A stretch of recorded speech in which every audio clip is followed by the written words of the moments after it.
Hello, and welcome to the podcast Buffy and the Art of Stories, Season 6.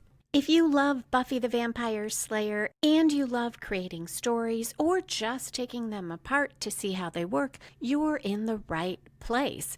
Today we're talking about Season 6, Episode 2, Bargaining Part 2, where demon bikers take over Sunnydale and Buffy claws her way out of the grave and thinks she's in hell. I am Lisa M. Lilly, mystery and thriller author, story expert, and founder of writingasaSecondCareer.com.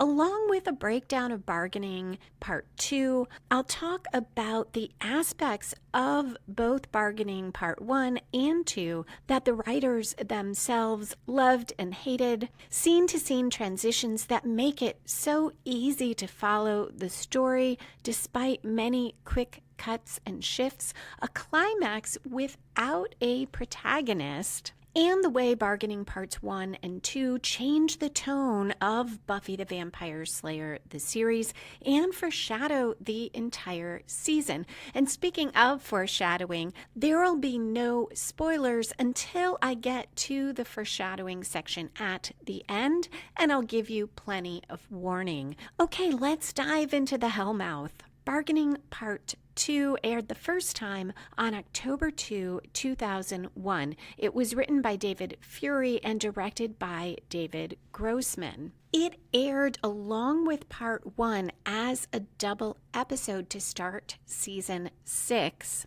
And I am including in today's podcast episode some commentary from the DVD from the writer of Part 1, Marty Noxon, and the writer of Part 2, David Fury. First highlight from that, 1 and 2 were originally conceived as two separate stories, not as a combined double episode. But the show moved to UPN for Season 6, a new network, and they wanted a big 2-hour event to start out.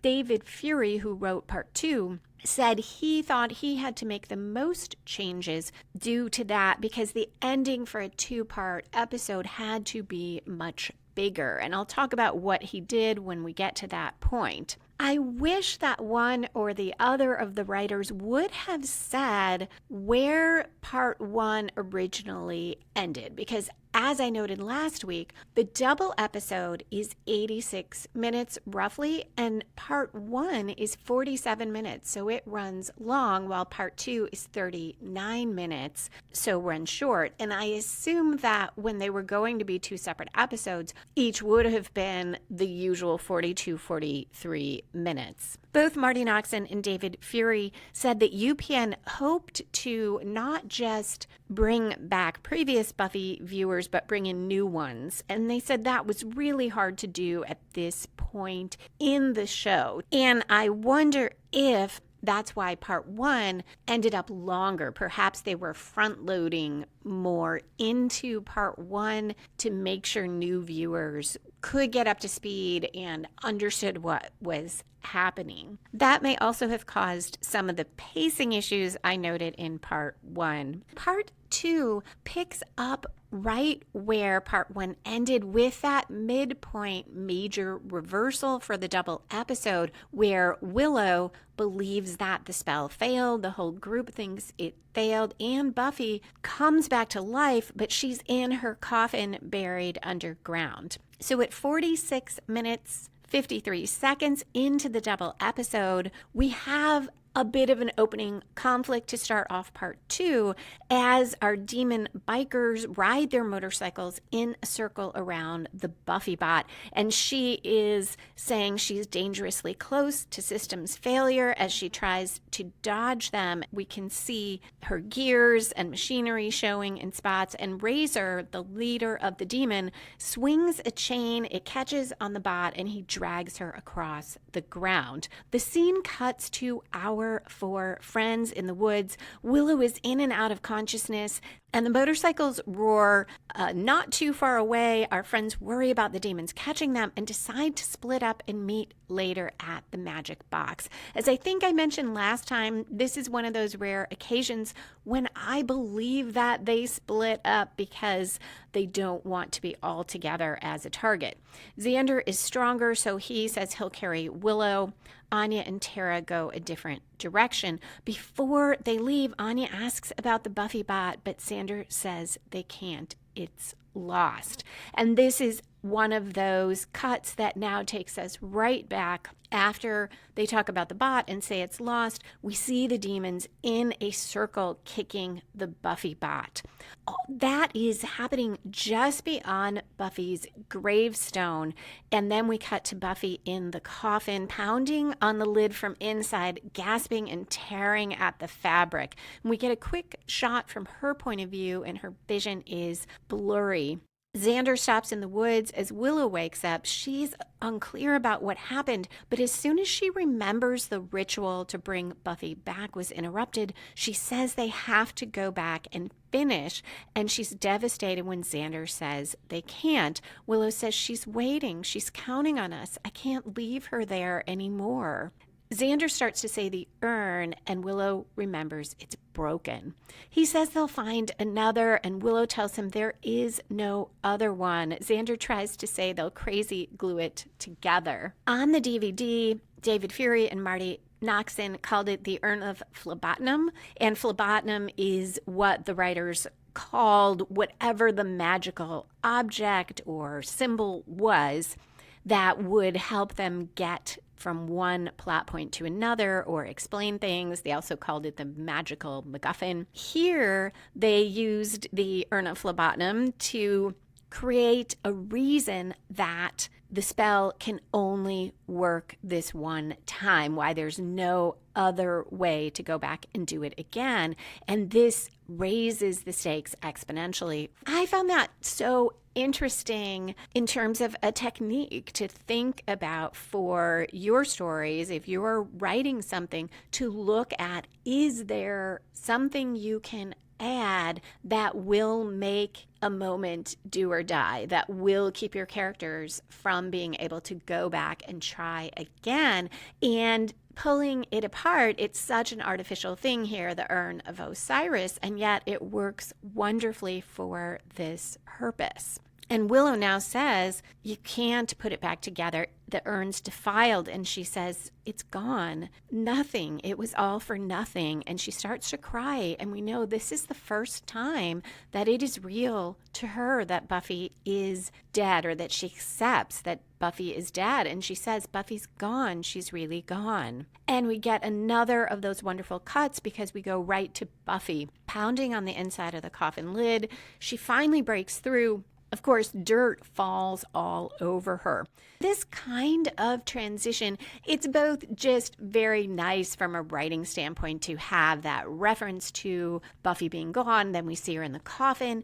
It also helps new viewers, if there are some, making it very, very clear that this is Buffy. Buffy's in the grave. The friends were trying to bring her back. Now they can't. So that's why you see this young woman buried alive in this coffin. And earlier we had the Buffy bot reference, and we saw the bot. Anya and Tara hide as two of the biker demons hunt through the woods. They're angry that they were left to hunt down strays while the others are having fun. They argue about it in front of a rock where Anya and Tara are hiding, just behind the rock, and then they leave in disgust to go hit some stores.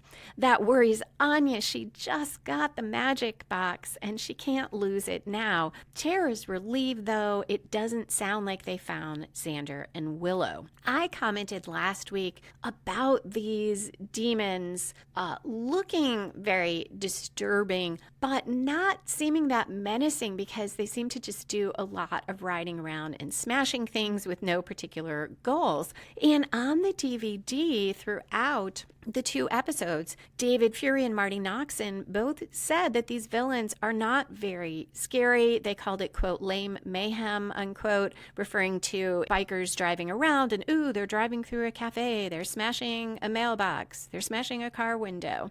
They also commented the demons are not super perceptive. They don't notice Tara and Anya behind the rock, and mentioned that they thought about dropping this scene entirely, but there is some key information there, which they must mean, they didn't say, but they must mean the part about looting the stores. I'm not sure that we needed the demons to tell us that, but you do get Anya's fears, which I find very powerful, because Anya is going on and will continue to later about the store and fear about the store being damaged. But underneath it, I see this as an instance where a character is talking about one thing because it is just too scary to talk about the bigger fear that Xander is going to get killed. Now, Anya says, "You don't think they'll cause a lot of damage, do you?"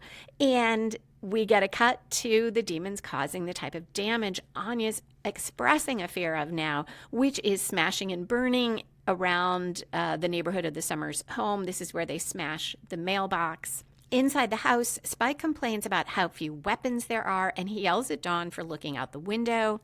He tells her the demons are road pirates, that they go into towns, raid them, tear them up, wear them down, and then take off and go any place they think is vulnerable. And Dawn realizes they know that Buffy is gone. Spike tells her they need to leave, but Dawn says, shouldn't they wait for the others? And goes on, and Buffy bot. You know, the Buffy bot. So a couple things on this scene that Marty Noxon commented. One is that Dawn is wearing a red sweater with sparkles on it, and she said that upset her when she saw the footage, because Dawn would not be wearing a sparkly red sweater given how she's feeling and with her sister dead. And I agree with that, though I did not pick up on it. Marty Noxon also said she got a lot of letters from people convinced that Spike had become fully good because he's still protecting Dawn while Buffy is gone, something that I mentioned last time as well, and that they keep asking why she doesn't think Buffy and Spike are a good couple. So she joked it is all David's fault because he wrote this scene. Marty and David don't explain why is he protecting Dawn here if he is still evil, which they apparently see him as. So they don't answer that question. Dawn is panicking. Spike says he knows she's scared. He won't let anything happen to her. And the look she gives him, it's trusting, but behind it, I see, and maybe between both of them, this memory of how Spike was not able to save Dawn before. So kudos to both actors, because I see that on their faces. And Spike says, no one's coming to our rescue. Another perfect transition at 54 minutes 2 seconds in, gasping, Buffy, who's the one who always comes to the rescue, claws her way out of the grave. She looks frightened and distraught, and the scene cuts to a commercial. On the return, Buffy gets to her feet and sees her own tombstone, something that Marty and David said Joss specifically wanted, that image of Buffy seeing her own grave. They also said they are both disappointed in how Buffy looked, how good she looked when they saw the footage, because they pictured her more going through the town with matted hair and dirt all over her, and compared it to Carrie from the Stephen King book and movie Carrie, staggering through the town, pathetic but powerful, and that you don't quite get that from the footage. Buffy looks more fabulous hair. She's in a Donna Karan dress that just has one tear in it and a smudge of dirt on her face. Buffy walks through the deserted street. Cars are on fire all around her. Debris is everywhere, and we see it some of the time through her blurred and fuzzy vision, and that makes it all the more frightening. And a demon biker rides past, smashes a car window, and David Fury commented, this is an outer expression of Buffy's inner turmoil. Tara calls out for Xander and Willow as she and Anya go into the magic box. Anya says, "Thank God," and Tara thinks that means the other two are there, and then she clarifies to Tara, "This door hasn't been looted." And Tara says, "Yet." And there is smashing and more roaring of motorcycles from outside.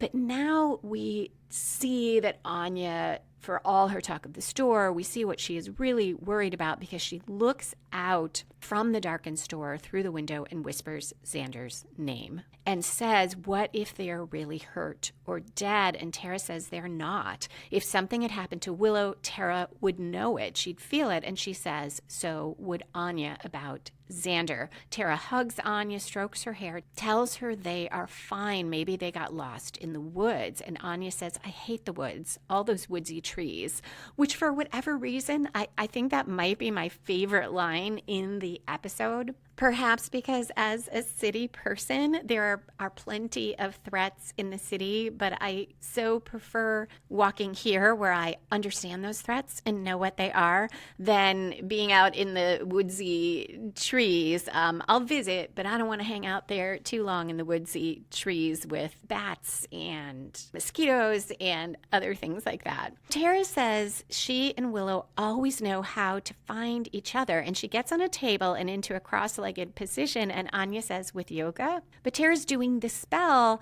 that Willow did back in Fear itself, calling on, I think it's the goddess Aradia, to help find her way out. In Fear itself, Willow meant to conjure one tiny light to lead her out and ended up with a whole bunch of them that kind of swirled around and attacked her.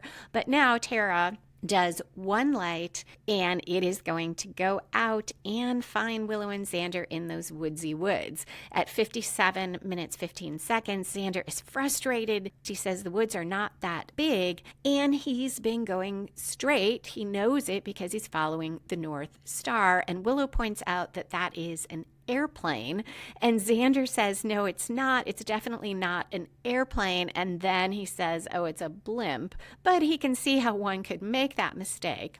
Willow is exhausted. She needs to rest.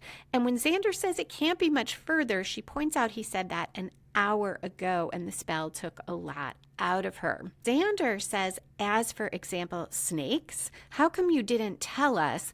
Willow cuts him off. She can't do this now. He accuses her of being avoidy, and he thinks she's being more avoidy when she looks over his shoulder and says, "What's that?" But she is pointing to that little light moving toward them.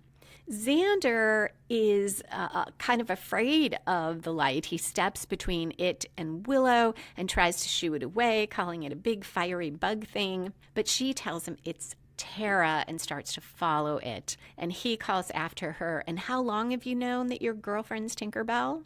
Buffy cautiously approaches a house in the midst of all the chaos. She leans on a car for a moment, and the car alarm starts blaring. We see this old man come out of the house through Buffy's fuzzy vision. He's got a gun. He yells at her to get off the property, leave him alone, and he fires the gun, I think, into the ground, but the sound is very jarring and really frightens Buffy. The scene cuts to demons trashing someone else's house. This is near the Summers home. Spike and Dawn watch from behind the bushes, and Dawn says it looks like they're just wrecking stuff with no thought other than just destructorama. And a chair comes through a picture window at that point, and Spike smiles, and Dawn says, "What?" And Spike responds, "Oh, nothing. Just look like fun. Just saying." David Fury said Spike was not supposed to smile at that moment. He had wanted, until Spike says it looked like fun, for the audience not to know that Spike was a bit drawn to this. But when they saw the footage, they decided not to reshoot it because of the costs of reshooting. I found that interesting because I tend to forget, because I am a novelist, I don't write screenplays, that everything on the screen is a combination of the writing, the directing, the actors. I know that. I know I comment on it, but I didn't think about the fact that sometimes that nuance or that character moment that I'm seeing and that becomes part of the story might be different than what the writer intended, and that there are practical realities about do you change it or not, because there's costs involved and sometimes decisions have to be made like that. Spike switches back to worried mode, looking at the chaos, and says with this going on all over, they're not going to be able to get far on foot, but then he gets an idea.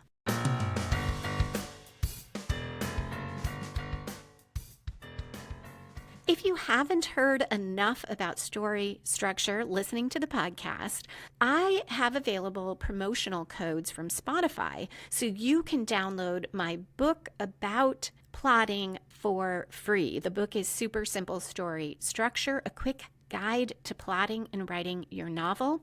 If you would like a Spotify code so you can download it and listen to it, it's the audiobook edition free, just email me at buffystorypod@gmail.com, and if there are codes left, I will send you one. I have quite a few, so your odds are good if you email me that I'll be able to do that. Also, feel free to send me your thoughts about this episode or any podcast episode or Buffy in general to that email address. I love to hear from you. It makes it more of a conversation.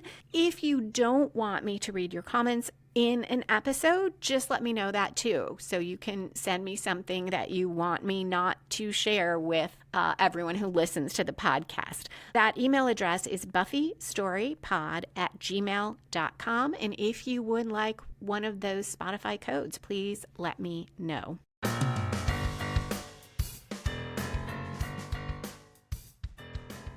Spike stands in the path of one of the motorcycles and knocks the demon off of it. The cycle crashes. Spike grabs it, rides toward Dawn, who puts on what looks to me like a football helmet that was lying on the ground, I guess. She gets on the back and they ride off. The scene cuts to the magic box. There's a banging on the door, and Anya, I love this, calls out and says they've already been looted. Try the appliance store down the block. They have great toasters. I'm not sure if it was intentional, but I love this callback to her saying that the Buffy bot is the descendant of a toaster oven. It's Willow and Xander, not looters, who obviously wouldn't knock. Willow is exhausted and she sits in the chair and she breathes heavily throughout. She asks where Dawn and Spike are. Everyone is worried because Anya says she tried calling. They're not answering the phone. Xander says maybe they're on their way here. I mean, this place is NORAD when we're at DEF CON 1. And they all look at him and he says, okay, I so need male friends. Willow says, we have to go out and look for them. And Xander responds, well, there's this guy at work. I kind of hit it off with Tito. I mean, he seems like a good. And they stare at him again. And Xander says, you were talking about Dawn and Spike, of course. Anya is somewhat hesitant, which is uncharacteristic for her, but I buy it in this circumstance, as she questions Willow when Willow says they need to get back out there. Anya says, well, they're minus a Buffy bot. Spike is missing in action with Dawn. Giles flew away, and Willow looks a little, quote, magicked out, unquote. Xander asks if she's nearing her point, and Anya finally says they can take a vampire or two, but there's a whole cavalcade of demons out there, and she thinks they need, and Xander says, Buffy. And Willow says, Buffy. And she's still trying to catch her breath. She's still breathing hard and continues, is not coming back. We failed. And on the DVD, the writers commented, so begins the angst of season 6.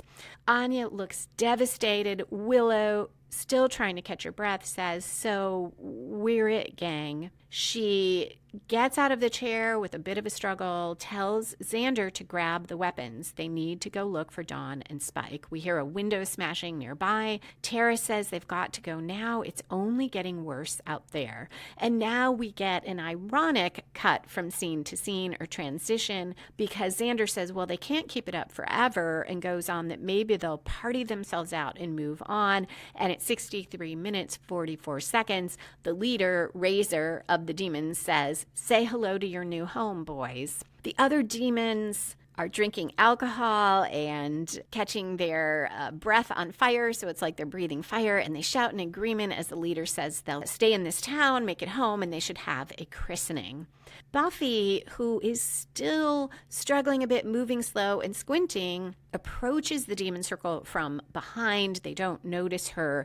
Razor, the leader, takes out a gun and says they need to rid themselves of any reminders of the old order in one fell swoop.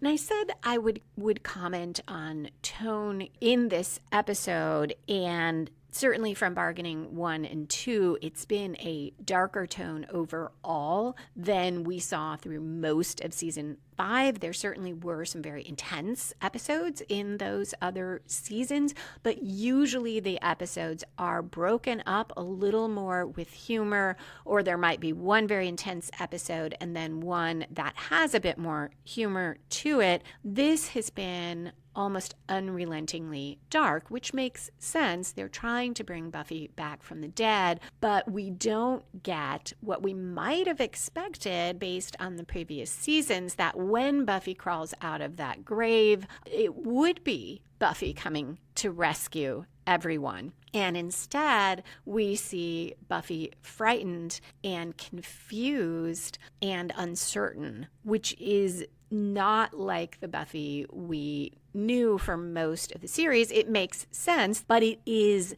part of the shift. And here we have another, which this is the second time we've seen a gun in this episode. There was the man at the house, fires the gun, and now the demon takes out a gun, even more unusual. We rarely see guns at all in Buffy, and David Fury commented on that and that it's no accident here. I'll talk about that more in spoilers.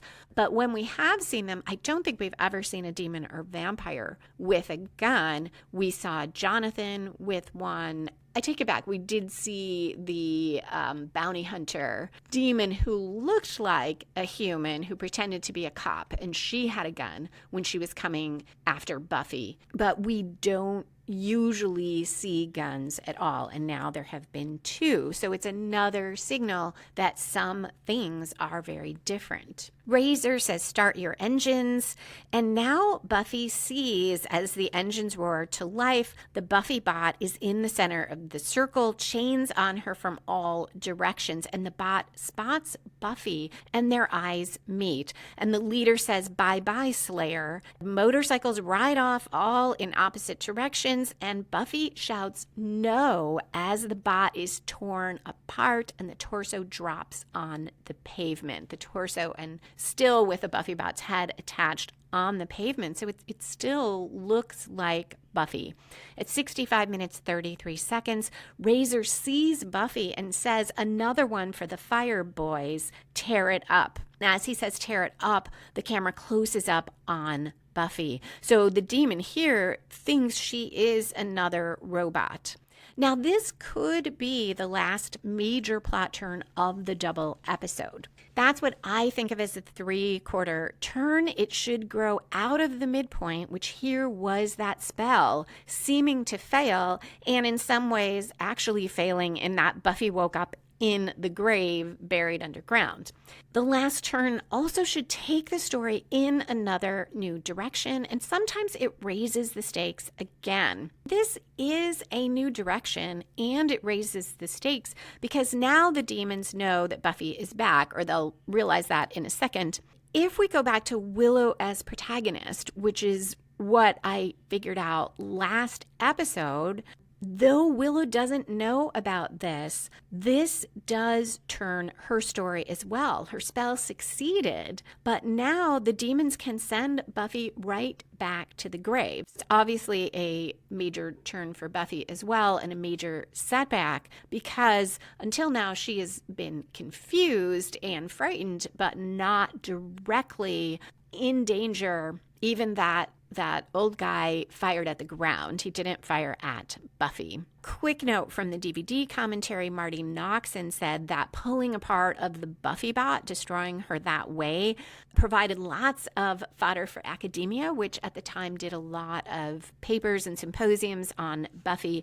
And she said they talked about both the misogyny of season 6 and the existential angst that it was about contemplating death and destruction. The scene cuts to a commercial, and on return, Buffy runs. The motorcycles ride at her from opposite directions, one of them swinging a chain. Buffy dodges, and the two motorcyclists knock each other off their bikes. The demons roll on the ground, and I find this a moment of fun humor because as they're rolling on the ground and knocking into each other, they say, "Sorry, sorry." At 66 minutes, in the alley, our four friends walk. Xander has an axe over his shoulder. Willow carries a crossbow. She's walking next to Tara, who tells her maybe the spell wouldn't have worked even if the demons hadn't broken the urn. Willow, though, is very confident and says it would have worked. And Tara then says maybe it wasn't supposed to, with the demons, quote, showing up at the exact wrong time, close quote. And maybe fate sent destruction down to stop them. They aren't supposed to mess with these kinds of forces. And Willow says, you mean maybe it's my fault. We quickly cut to the demons chasing Buffy. She goes over a fence, and we're back to Anya, who is trying to convince Xander it's a good time to tell Tara and Willow about the engagement. It's happy news, and Willow in particular could use a morale booster. Xander says, let's talk about it later. Anya points out there's nothing standing in the way anymore. This is it, quote, no more surprises, end quote. Another nice line, because Buffy then lands right in their path. Obviously, a huge surprise. This line and transition also demonstrates how good Buffy the Vampire Slayer is at having characters in one place emotionally and then having something in an instant change that, turn that. Sometimes it's they are finally happy and then something happens and completely undermines that, makes it the worst thing in the world, the next worst possible thing that could happen. Here, it's a little more subtle in that Anya is setting aside her frustration that Xander won't tell anyone. She is saying the worst has happened. We couldn't bring Buffy back. At least now we're at some sort of status quo. We can go from here. Things clearly aren't calm or stable. There's all this chaos, but that feeling you sometimes have, something goes wrong, but you're like, okay, at least I tried this, I'm done with it, I can move on from here.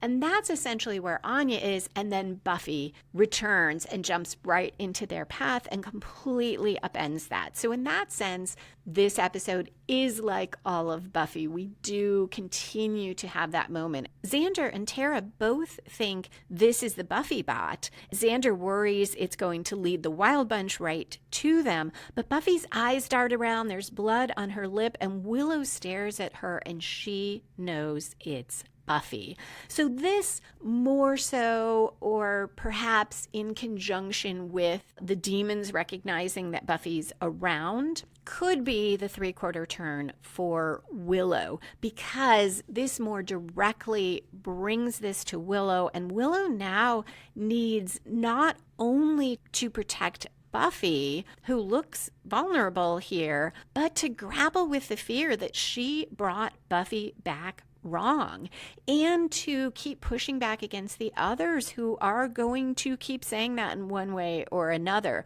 For now, Willow says Buffy's name, and Buffy runs off. They follow her, calling to her, and find Buffy crouched against a wall, hiding her face, and Anya says, what's wrong with her? And Willow says nothing. She's in shock. Tara says her hands are bleeding, and Xander realizes they resurrected her. The spell worked, but she came back right where they left her, in her coffin. Willow is devastated. Tara holds her, and we get Buffy's point of view, everything kind of blurry, as Xander tries to tell her they're sorry. And we hear, as Buffy hears as well, here very tinny and echoey, and Tara says Buffy is too traumatized. Now, Anya tries, and we get a little bit of humor because she says, "Hey, Buffy, here's some good news that might perk you right up. Xander and I have an announcement." Xander pulls her back. He tells Buffy it'll be all right.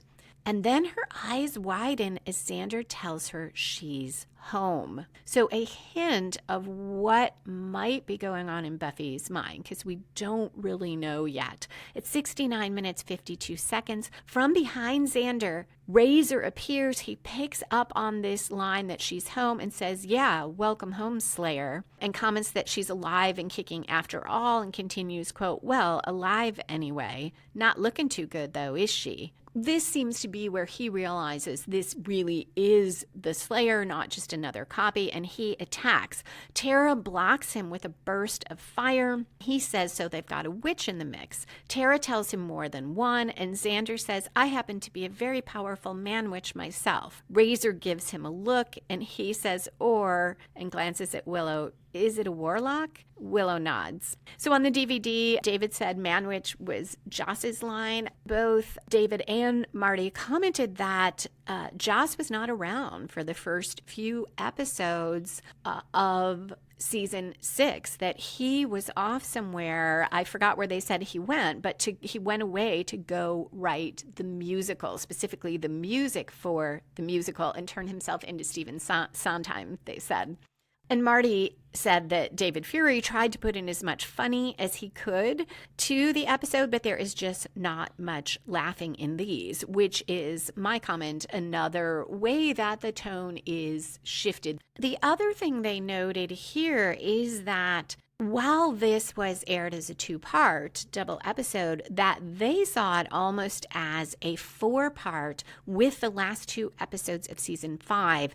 And they said this was such a challenge for UPN because the idea of bringing in new viewers who hadn't seen the last 2 episodes of season 5 was almost impossible to do. And then I think it was Marty said she also almost loops in the 3rd episode of season 6 to the story here. And I agree, because in my mind, when I look back, I often think that things that don't happen till the next episode, very minor spoiler, Spike's going to find out Buffy is alive. He doesn't encounter Buffy until the next episode. But in my head, it's always all of a part of these first 2. Notably, Marty and David commented that it was also tough for UPN to bring in new viewers with this double episode because it doesn't really fit with the things that defined the series. And they said, quote, "We screwed up," end quote.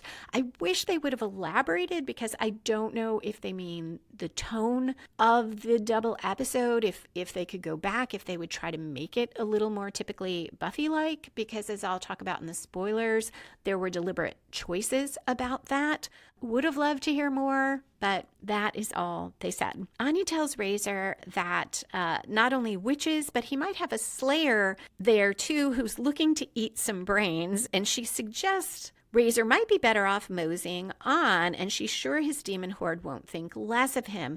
But Razor says his boys are looking for a massacre, and he doesn't think there's enough magic between these humans for a kiddie birthday party. And Willow says, "Then you'd be wrong." Razor scoffs. What's she going to do? Pull a rabbit out of a hat? And Willow tries to tell him something like, "We don't want trouble. You don't want trouble." And Razor says, "Of course we want trouble. We're demons. We're really all about trouble." Willow says, "Not this kind."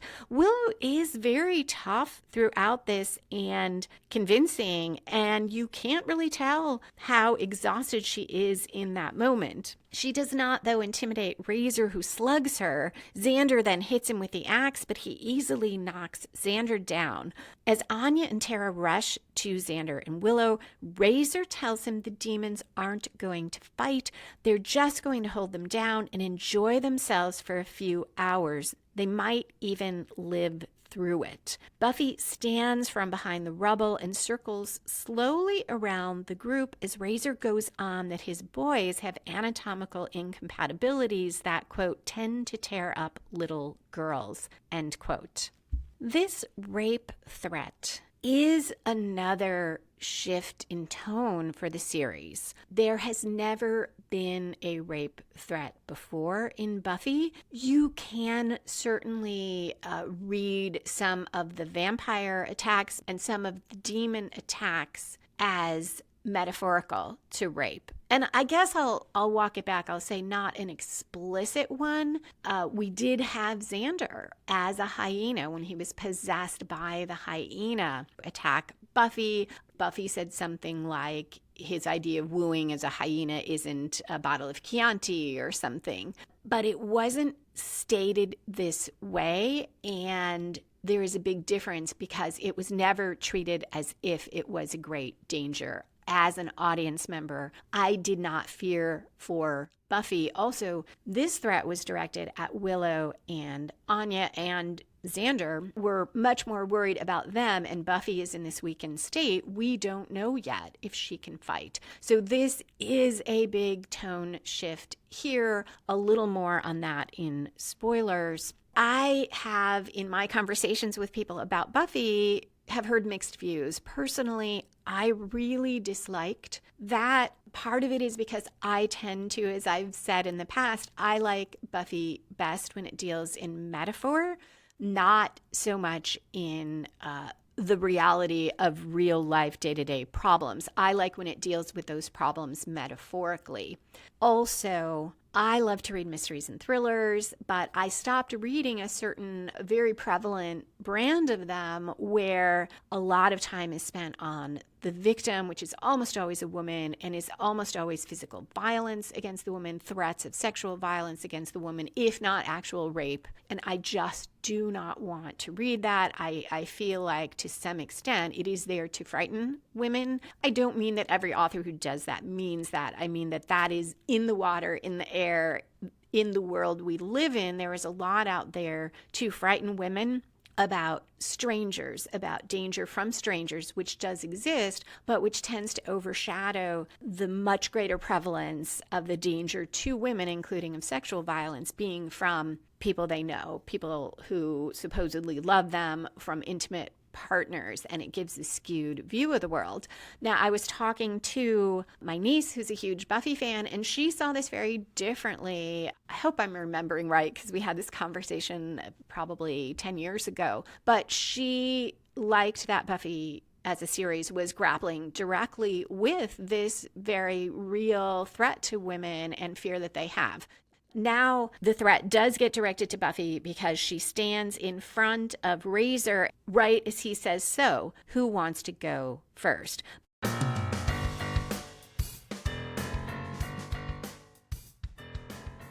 A short personal update. I am excited. I finished the major plot rewrite of my 6th QC Davis mystery, The Forgotten Man. I am this week going to be filling in some blanks, and then I hope to send it to my story editor. While I give it a break, my plan is to work on editing Buffy and the Art of Story Season 3, Part 1, the book. So I will let you know when that is done and available. I'm excited to go back to that as well.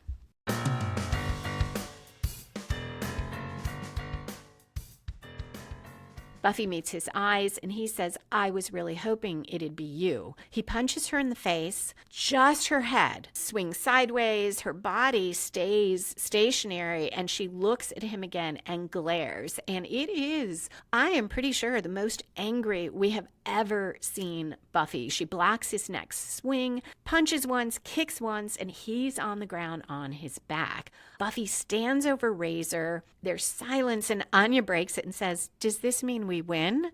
Well, it doesn't. The other demons attack. Buffy fights like her old self. And this is one of the toughest battles because there are so many of them. They come after her one after another. They are swinging bats and beating her with metal pipes. And they're in a circle around her and she's almost on the ground. It looks like she'll be defeated, but then she throws them all off at once and keeps fighting.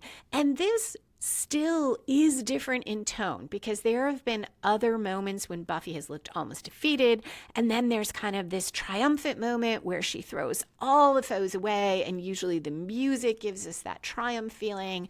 And instead, here it feels so brutal the way they're attacking her with these pipes. Again, usually demons not using these types of weapons. And when she throws them off, the fighting just keeps going, and it's just thudding and punching and kicking, and you don't have that musical score kind of telling us Buffy's back, it's triumphant. It is just this one long horrendous battle. We cut to Spike and Dawn on the motorcycle. David Fury said he loved this image of Spike riding with Dawn on the back in that helmet. To me, it looked too goofy. The little football helmet looked goofy, and it didn't feel funny to me the way I love how Buffy mixes drama and humor, but maybe just me. I'd be curious to hear how other people thought of it. It felt to me almost like the Muppets riding bicycle thing, and there are episodes where that works.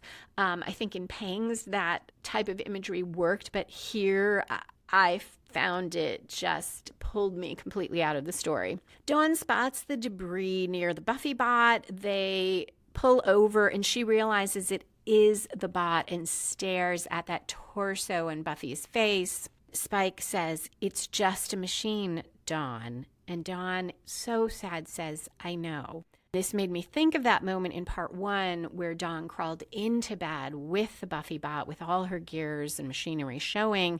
And on the DVD, Marty Noxon said she wrote that episode, but Joss Whedon wrote that scene. And she gets a ton of compliments on it. And she said 99% of the time when people compliment her on a powerful moving scene or any scene in an episode she wrote, 99% of the time, it's one that Joss Whedon wrote within the episode.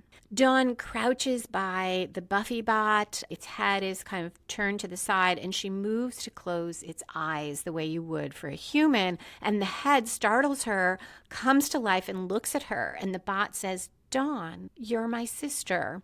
The bot looks around. "Where did I go?" And Dawn says, "What?" And the bot says, "Where did I go? I was here, but then I ran away." And Dawn says, I don't. And the bot goes on, "No, not me. The other Buffy. Yes, the other Buffy." Dawn's eyes widen and she says, "Buffy?" David Fury said he thought there was a logic problem here with having Dawn just intuitively understand that Buffy's back, even though she didn't know about the spell. That did not bother me at all. I feel like that might be something where the writer, at least to me, the writer has done an amazing job here and he's doubting himself, because I completely bought that Dawn would go there because, one, she wants her sister back so desperately. Two, she lives in a world where she was a magical key and all these other things happen. And three, she is so attuned to the Buffy bot. She crawled in and slept next to the Buffy bot,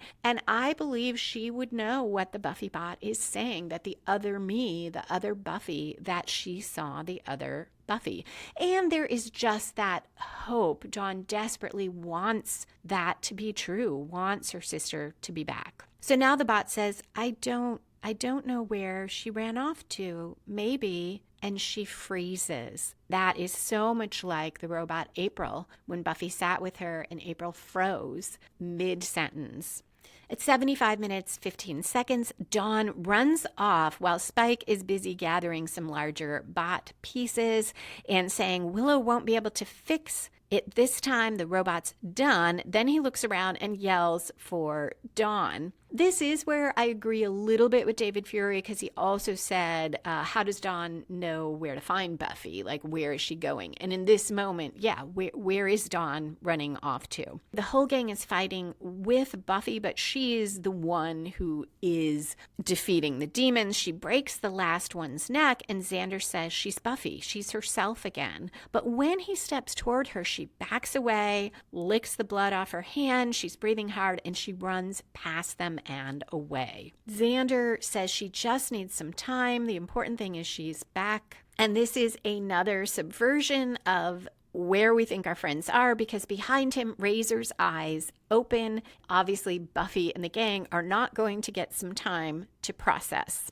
This is also a great example of if you are struggling to get from one major plot turn to another, or you're not sure what should happen, just think about what is the next worst thing that could happen. And here, Buffy has run off. Well, first, it's Buffy runs off. They finally think she's kind of herself. She's fighting. She runs off. They think, okay, we'll give her some time, we'll follow her, and then the most dangerous foe, in fact, has not been defeated. Razor snaps the blades out of his fingers again and asks what kind of slayer is it that runs out just when her friends need her and attacks. In another part of the alley, another demon attacks Buffy from behind. She fights it off, flings it away, and it gets impaled on a pipe or a board. Buffy looks up and sees the tower from the gift a little ways away on the horizon. It's looking fairly creepy, mostly dark, a few tiny lights here and there, and she takes off running toward it. The friends all beat on Razor with their bats. Eventually he gets free. Willow does a spell to blind him briefly, and we cut back to Dawn, who comes upon this staked demon in the alley. She looks up and sees the tower and heads that way too. Now, this part I buy, that Dawn sees that staked demon and believes it was Buffy, and that she looks up at that tower and intuits that that is where Buffy would go. Back in the alley, Anya hits Razor with a bat. He throws her aside. Willow uses another spell to save Tara, but Razor grabs Willow by the throat so she can't speak, and he says he'll choke the life out of her.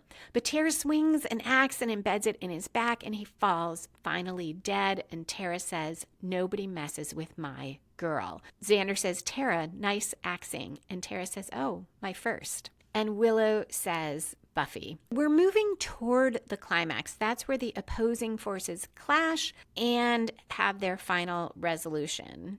In this climax, Willow, who is the protagonist, is not there. Normally it's protagonist versus antagonist, but instead Dawn steps into that role. Given that Willow is not here for the climax, there is a question, is she still the protagonist in this second part? This also makes me wonder about how different, when it was 2 different episodes, might there have been some changes so that perhaps Buffy could have been seen as the protagonist of part 2, or maybe even Dawn. Clearly, both Buffy and Dawn have strong subplots. Dawn to figure out how to handle this demon attack with Buffy gone, and then to find Buffy. Buffy's is to figure out what's going on as she crawls out of her grave. That will resolve in the climax. I do think Willow is the protagonist of the double episode for the reasons I talked about last time. Even though we're not in her viewpoint the most often, I don't think there's anyone that we get the most time in the viewpoint. It shifts around quite a bit, but still Willow is the one pursuing an active goal through the entire double episode. In the first episode, she was the only one. She was determined about this spell, and though that changes, Willow is the one who continues to drive things forward. Her goal becomes to somehow get everyone safely through the night and deal with these demons. She's the one who follows Tara's Tinkerbell light, not Xander, and she's the one in the magic shop who says, we have to keep going. We have to go out there even though Buffy's gone, and she is doing magic despite her exhaustion. The others are fighting as well, but Willow keeps going, and she's the one who recognizes Buffy. Is Buffy not the bot? And who keeps insisting Buffy is okay. She's active throughout, where Dawn and Buffy are both reacting. Even Buffy, she is reacting to waking up in the grave. And finally, in terms of who has the most at stake, that does shift around a bit here. You could argue Buffy has the most at stake because she could be sent back to the grave, but it's unclear. Buffy doesn't even know what's going on. We don't know what Buffy wants. Willow is still the one with the most identifiable active goal. First, getting Buffy back, then dealing with not getting Buffy back, and then making sure Buffy's okay. All of this raises the question of who is the antagonist. I did not talk about that last time. The antagonist has one job, which is to push against or thwart the protagonist. So despite that Buffy is dead in the whole first half of the story, it is Buffy, because Buffy dead is pushing back against Willow in the sense that Tara tells us it's against all laws of nature and man to bring Buffy back. Buffy dead is in her natural state where she will stay,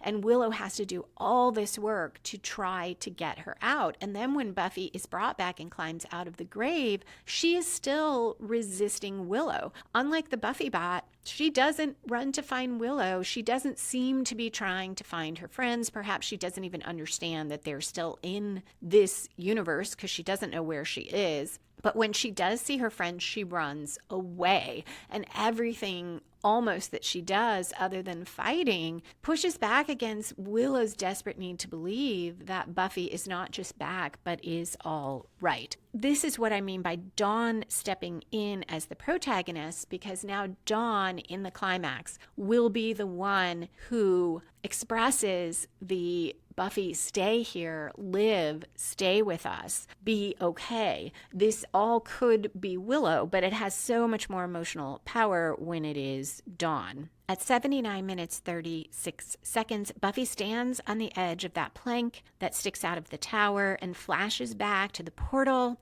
and swan diving into that crackling energy. And now Buffy looks calmer than we've seen her in the entire double episode. Then she squeezes her eyes shut, remembering, and from behind her, Dawn says, "Buffy, no," which I'm pretty sure is the same line from The Gift, and real Buffy echoes that line. She said, "Dawnie, I have to." But then she turns and sees Dawn now, and Dawn says, "Is it you? I mean, really?" Dawn inches toward Buffy, but the whole tower suddenly creaks and sways.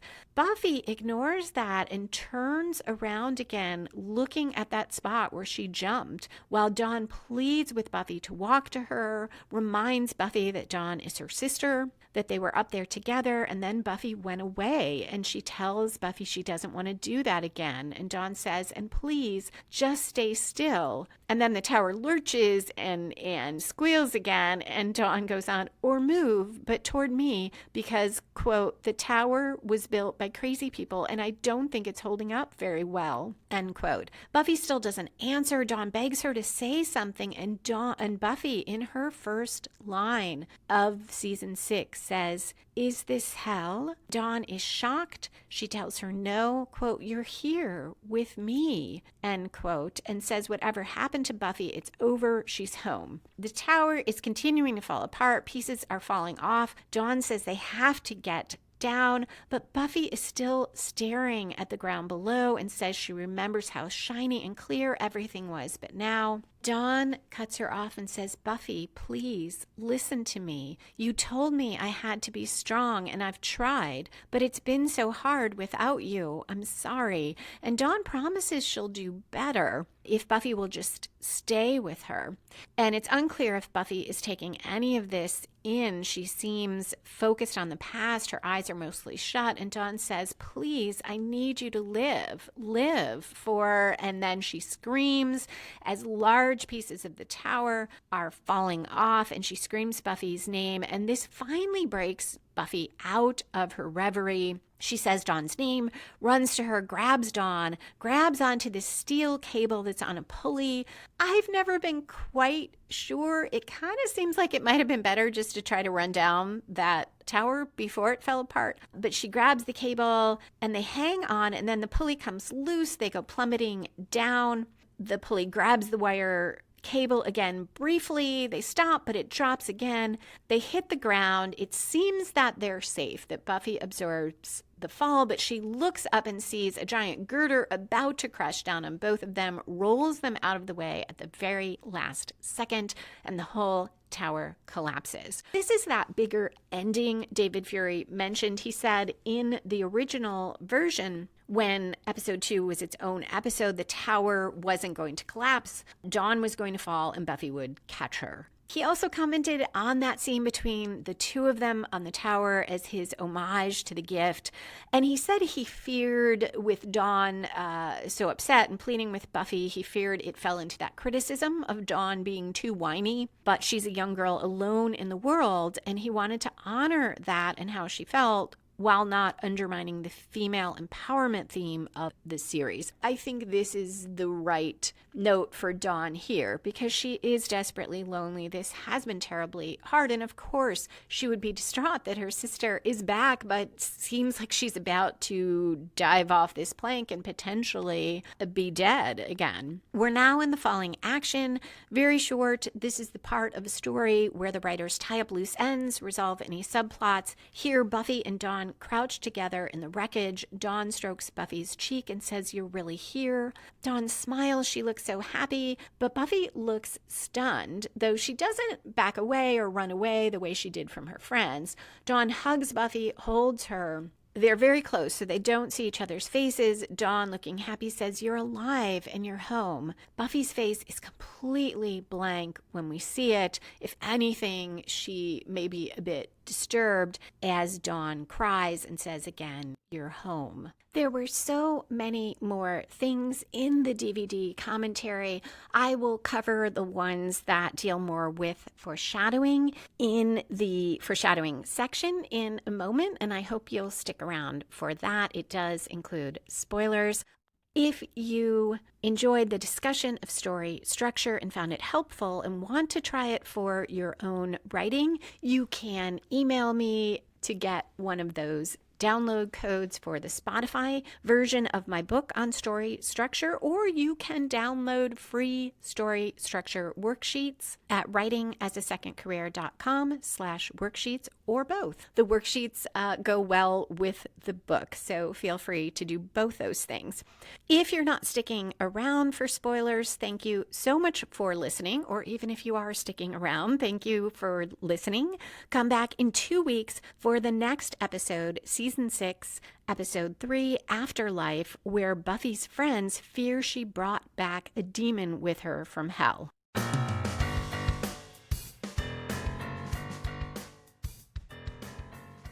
And we're back for foreshadowing and spoilers. On the DVD, the writers said they knew already that Xander would be the one to pull Willow back in the climax of the season and that he would save the world. So that's why he is the one who more than once brings up with her about the snake coming out of her mouth and the fact that she hid things about the spell. Also, Marty Noxon said about that look on Buffy's face when Dawn holds her at the end and Buffy looks so blank. She said, a harbinger of the chilling non-emotion to come in season 6. Of course, there is also the gun. David Fury commented on putting that in on purpose, and it foreshadows that Tara will be killed when Warren shoots her with a gun. There's lots of Tara and Willow foreshadowing here. Tara telling Willow the spell maybe wouldn't have worked, or maybe it wasn't supposed to. And Willow taking that as you're saying, it's my fault, continues a difference between them about magic that we did see hinted at last season. Tara is much more concerned with consequences. She thinks ahead, maybe not ahead, but she thinks more about the reasons why there are rules, the dangers of interfering with the natural order. Willow is more about, but I can do this. I'm learning this. This is exciting. And if I can do it, Why shouldn't I do it? And of course, we're going to see that throughout season 6, and it will drive a wedge or start that wedge between them, which then becomes deeper and deeper as Willow becomes more and more enamored with the power of being able to do things, and it becomes harder for these two to understand each other. This rape threat in the beginning, neither writer commented on it. I would have loved to hear their thoughts on it. Does foreshadow that Spike will sexually assault Buffy. I will talk more about that then, but that also goes to my feelings about lack of metaphor. I have my questions about Spike because, as Marty Noxon commented here, many viewers, and I am one of them, don't quite understand this idea that Spike is at heart the same evil he was before. I feel like he has progressed and has grown, but the writers as a whole clearly wanted to remind us throughout the season and make clear that Spike without a soul is still evil. And this is a foreshadowing of Spike's attack. Razor asking what kind of a slayer runs out just when her friends need her. I never noticed this before, but that too foreshadows a major season conflict. 2 of them, really. One is internal for Buffy. In these first episodes of season 6, she tries so hard to be there for her friends, but she's so depressed she can't. She's holding so much back from them. And as much as she's struggling is as much as they feel she is so distant, and she runs away from them in this episode physically, and she will run away from them emotionally almost for the entire season. Of course, so much foreshadowing when Buffy says, "Is this hell?" And Dawn responds, "No, you're here with me." Again, a Buffy internal conflict. We can completely see why she feels this is hell. She had to claw her way out of a coffin. Dirt came down on her. She gets out and there's fire everywhere and the guy is shooting at her and it's loud. She can't see well.